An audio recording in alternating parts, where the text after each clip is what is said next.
एक गांव में एक पति पत्नी आदेश और श्यामला रहते थे। आदेश बहुत ही आलसी आदमी था और उसकी पत्नी अपने परिवार में एकमात्र पालन करता थी। उसकी पत्नी अपने आलसी पति से खुश नहीं थी क्योंकि वह कोई पैसा नहीं कमाता था और इधर उधर भटकता रहता था। अंजना, अंजना,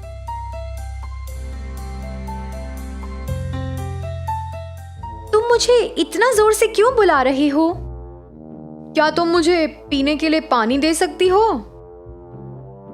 क्या तुम पानी मांगने के लिए मुझे बुला रहे हो? आदेश रोज खाना खाता और सो जाता और अंजना को अपने पति पर तरस आता था और वह उसके बदलने का इंतजार कर रही थी। कई दिन बीत चुके थे, फिर भी उसके पति के व्यवहार में कोई बदलाव नहीं आया। जैसे जैसे वह अपने पति के बारे में सोचती रही, वो और भी परेशान होती गई। उसने बिना किसी मानव बस्ती के अलग अलग जगह पर कदम रखा।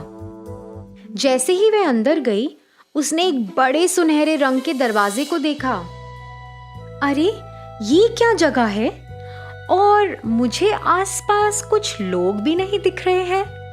यहाँ इस विशाल द्वार का निर्माण किसने किया होगा?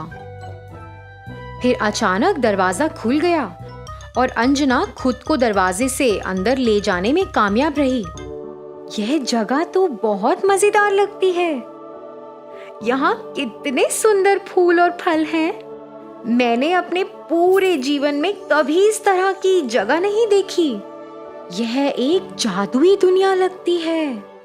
यह जानने की उत्सुकता में कि उसके आसपास क्या हो रहा था, वह चारों ओर देखने लगी।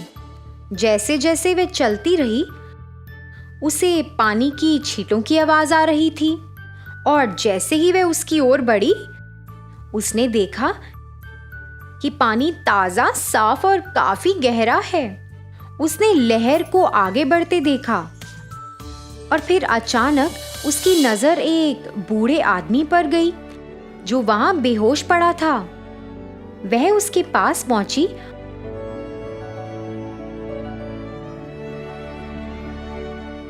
और उस आदमी को पीने के लिए थोड़ा पानी दिया। जैसे जैसे उसने पानी पिया, उसे होश आने लगा।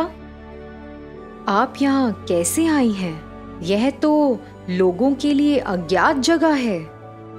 मैं अपने विचारों में खोई हुई थी और अचानक इस जगह पर आ पहुंची। मुझे तुम्हें यहाँ देखकर खुशी हुई है। तुम क्या सोच रही थी? अंजना ने उसे अपने पति के बारे में बताया। मैं अपने पति के बारे में सोच रही थी और बहुत उलझन में थी। ना जाने क्या कर रही थी। तुम्हारा पति खुद को बदलने के लिए कड़ी मेहनत करेगा। मेरी बातों पर विश्वास करो और खुशी खुशी अपने रास्ते पर चलो। यह दरवाजा अजीब लग रहा है। अगर मुझे फिर से इन ऋषि मुनि से मिलना हो तो मुझे सिर्फ इस दरवाजे से आने की जरूरत है। जी धन्यवाद। अंजना ऋषि मुनि की बातों पर विश्वास कर खुशी से घर लौटी। आदेश एक गहरी नींद में था। फिर उसे महसूस हुआ कि ज्यादा सोने से उसका सर बहुत भारी होने लगा है। हे भगवान, मेरा दिन बर्बाद हो गया है। मुझे इतना बुरा सरदर्द हो रहा है। जैसा कि आदेश ने अपने दर्द को कम करने की कोशिश की, उसे कुछ अजीब महसूस हुआ। घबराया हुआ वह आईने के पास गया।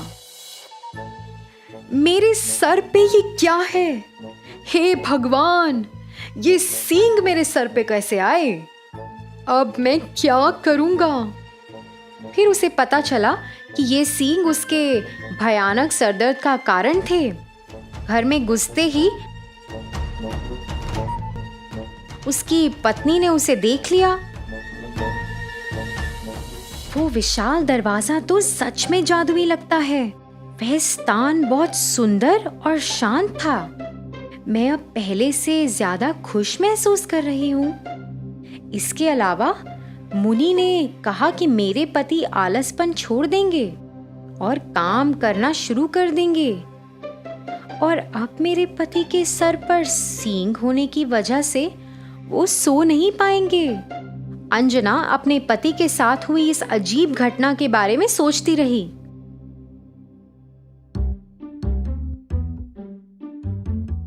इस बीच उसके पति ने उसे बाधित कर दिया, यह जानकर कि वह अपने विचारों में खोई हुई है।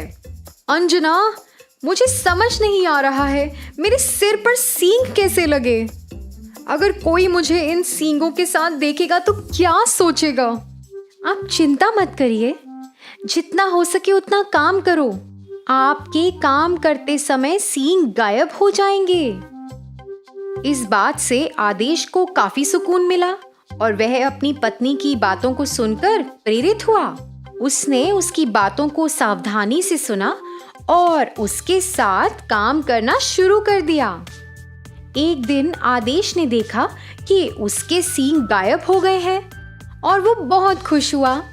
वो अपनी पत्नी के साथ काम करता रहा और ऐसे ही कुछ दिन बीत गए। एक दिन वह जब काम कर रहा था तो उसने सोचा, मेरे पास अब कोई सींग नहीं है, आज मैं दिन भर सो सकता हूँ। जैसे जैसे आदेश ने अपना काम करना बंद किया, उसके सींग बढ़ने लगे। सींग की वजह से उसे जलन महसूस हुई। जैसे ही उसने अपने सिर पर हाथ रखा, उसने महसूस किया कि ये कितना भारी है और तुरंत वापस जाकर अपनी पत्नी को बताया। अगर आप बिना काम किए सोना चाहते हैं तो आपके सींग फिर से बढ़ने लगेंगे। हाँ, मैं सोने गया और मैंने ऐसा देखा, मेरे सींग तो फिर से बढ़ गए हैं। यदि आप सींग नहीं रखना चाहते तो कृपया रोजाना काम करें। सींग के बढ़ने के डर से आलसी आदेश रोज अपना काम करने लगा। मैं अब खाली नहीं रहूंगा, अब मैं अपनी पत्नी की मदद के बिना काम करूंगा। उसने खुद काम करना शुरू कर दिया और उसकी पत्नी घर का काम संभालती थी। मैं संकट में थी और एक ऋषि मुनि से मिली जब मैं बड़े अजीब दरवाजे से अंदर गई थी। उन्होंने ही मेरे पति का चाल चलन बदला है। मैं उनकी बहुत शुक्रगुजार हूँ। उम्मीद है कि आपको हमारी ये कहानी पसंद आई होगी। कृपया हमारे चैनल को सब्सक्राइब करें और सभी अपडेट्स के लिए बेल आइकन जरूर क्लिक करें। और हाँ, वीडियो लाइक और शेयर करना मत भूलिएगा। Bye bye.